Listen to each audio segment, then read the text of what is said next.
पीली कली लगी है। इसे देखकर अनायास ही उस छोटे जीव का स्मरण हो आया जो इस लता की सघन हरितमा में छिपकर बैठता था और फिर मेरे निकट पहुंचते ही कंधे पर कूदकर मुझे चौंका देता था। तब मुझे कली की खोज रहती थी, पर आज उस लघु प्राण की खोज है। परंतु वह तो अब तक इस सोनजोई की जड़ में मिट्टी होकर मिल गया होगा। कौन जाने स्वर्णिम कली के बहाने वही मुझे चौंकाने ऊपर आ गया हो। अचानक एक दिन सवेरे कमरे में बरामदे में आकर मैंने देखा, 2 कौवे एक गमले के चारों ओर चोंचों से छुआ-छुआल जैसा खेल खेल रहे हैं। यह काकपुसुंड भी विचित्र पक्षी है, एक साथ समादरित, अनादरित, अति सम्मानित, अति अवमानित। हमारे बेचारे पुरखे न गरुड़ के रूप में आ सकते हैं, न मयूर के, न हंस के। उन्हें पितरपक्ष में हमसे कुछ पाने के लिए काक बनकर ही अवतीर्ण होना पड़ता है। इतना ही नहीं, हमारे दूरस्थ प्रियजनों को भी अपने आने का मधु संदेश इनके कर्कश स्वर में ही देना पड़ता है। दूसरी ओर हम कौवा और काव काव करने को अवमानना के अर्थ में ही प्रयुक्त करते हैं। मेरे काकपुराण के विवेचन में अचानक बाधा आ पड़ी, क्योंकि गमले और दीवार की संधि में छिपे एक छोटे से जीव पर मेरी दृष्टि रफक गई।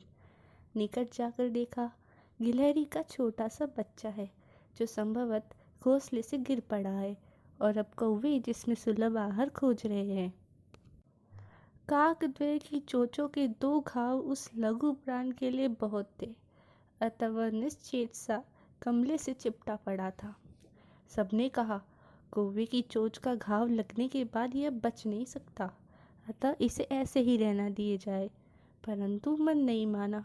उसे हौले से उठाकर अपने कमरे में लाई, फिर रुई से रक्त पोंछकर घावों पर पेंसिलिन का मरहम लगाया। रुई की पतली बत्ती दूध से भिगोकर जैसे तैसे उसके नन्हे से मुंह में लगाई, पर मुंह न खुल सका और दूध की बूंदें दोनों ओर ढुलक गई। कई घंटे के उपचार के उपरांत उसके मुंह में एक बूंद पानी टपकाया जा सका। तीसरे दिन वह इतना अच्छा और आश्वस्त हो गया कि मेरी उंगली अपने 2 नन्हे पंजों से पकड़कर नीले कांच के मोतियों जैसी आंखों से इधर उधर देखने लगा। 3-4 मास में उसके स्निग्ध रोए, झब्बेदार पूंछ और चंचल चमकीली आंखें सबको विस्मित करने लगी। हमने उसकी जातिवाचक संज्ञा को व्यक्तिवाचक का रूप दे दिया और इस प्रकार हम उसे गिल्लू कहकर बुलाने लगे। मैंने फूल रखने की एक हल्की डलिया में रुई बिछाकर उसे तार से खिड़की पर लटका दिया। वहीं 2 वर्ष गिल्लू का घर रहा। वह स्वयं हिलाकर अपने घर में झूलता और अपनी कांच की मनकोसी आंखों से कमरे के भीतर और खिड़की से बाहर न जाने क्या देखता समझता रहता था। परंतु उसकी समझदारी और कार्यकलाप पर सबको आश्चर्य होता था। जब मैं लिखने बैठती थी, तब अपनी और मेरा ध्यान आकर्षित करने की उसे इतनी तीव्र इच्छा होती थी कि उसने एक अच्छा उपाय खोज निकाला। वह मेरे पैर तक आकर सरल से पर्दे पर चढ़ जाता और फिर उसी तेजी से उतरता। उसका यह दौड़ने का क्रम तब तक चलता जब तक मैं उसे पकड़ने के लिए न उठती। कभी मैं गिल्लू को पकड़कर एक लंबे लिफाफे में इस प्रकार रख देती कि उसके अगले 2 पंजों और सिर के अतिरिक्त सारा लघु घात लिफाफे के भीतर बन जाता। इस अद्भुत स्थिति में कभी कभी घंटों मेज पर दीवार के सहारे खड़ा रहकर वह अपनी चमकीली आंखों से मेरा कार्यकलाप देखा करता और भूख लगने पर चिक चिक करके मानो वो मुझे सूचना देता और काजू या बिस्कुट मिल जाने पर उसी स्थिति में लिफाफे से बाहर वाले पंजों से पकड़कर उसे कुतरता रहता। फिर गिल्लू के जीवन का प्रथम बसंत आया।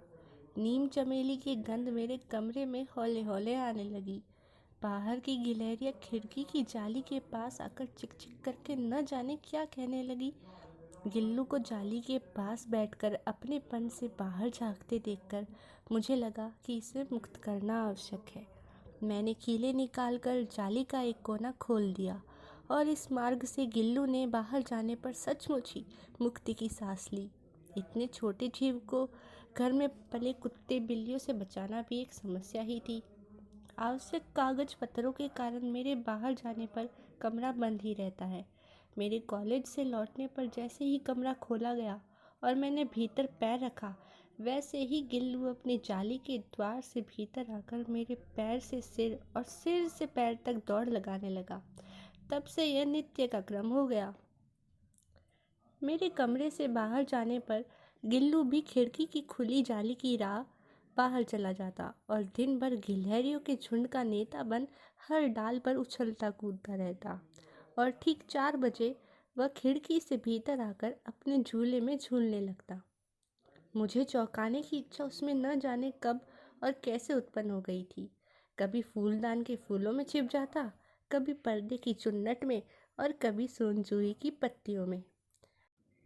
मेरे पास बहुत से पशु पक्षी हैं और उनका मुझसे लगाव भी कम नहीं है, परंतु उनमें से किसी को मेरे साथ मेरी थाली में खाने की हिम्मत हुई है, ऐसा मुझे स्मरण नहीं आता। गिल्लू इनमें अपवाद था। मैं जैसे ही खाने के कमरे में पहुंचती, वह खिड़की से निकलकर आंगन की दीवार, बरामदा पार करके मेज पर पहुंच जाता और मेरी थाली में बैठ जाना चाहता। बड़ी कठिनाई से मैंने उसे थाली के पास बैठना सिखाया, जहाँ बैठकर वह मेरी थाली में से एक एक चावल उठाकर बड़ी सफाई से खाता रहता। काजू उसका प्रिय खाद्य था और कई दिन काजू न मिलने पर वह अन्य खाने की चीज़ें या तो लेना बंद कर देता या झूले से नीचे फेंक देता था। उसी बीच मुझे मोटर दुर्घटना में आहत होकर कुछ दिन अस्पताल में रहना पड़ा। उन दिनों जब मेरे कमरे का दरवाज़ा खोला जाता, गिल्लू अपने झूले से उतरकर दौड़ता और फिर किसी दूसरे को देखकर उसी तेजी से अपने घोंसले में जा बैठता। सब उसे काजू दे आते, परंतु अस्पताल से लौटकर जब मैंने उसके झूले की सफाई की तो उसमें काजू भरे मिले, जिनसे ज्ञात होता था कि वह उन दिनों अपना प्रिय खाद्य कितना कम खाता रहा। मेरी अस्वस्थता में वह तकिए पर सिरहाने बैठकर अपने नन्हे नन्हे पंजों से मेरे सिर और बालों को इतने हौले हौले सहलाता रहता कि उसका हटना एक परिचारिका के हटने के समान लगता। गर्मियों में जब मैं दोपहर में काम करती रहती तो गिल्लू न बाहर जाता न अपने झूले में बैठता। उसने मेरे निकट रहने के साथ गर्मी से बचने का एक सर्वथा नया उपाय खोज निकाला था। वह मेरे पास रखी सुराही पर लेट जाता और इस प्रकार समीप भी रहता और ठंडक में भी रहता।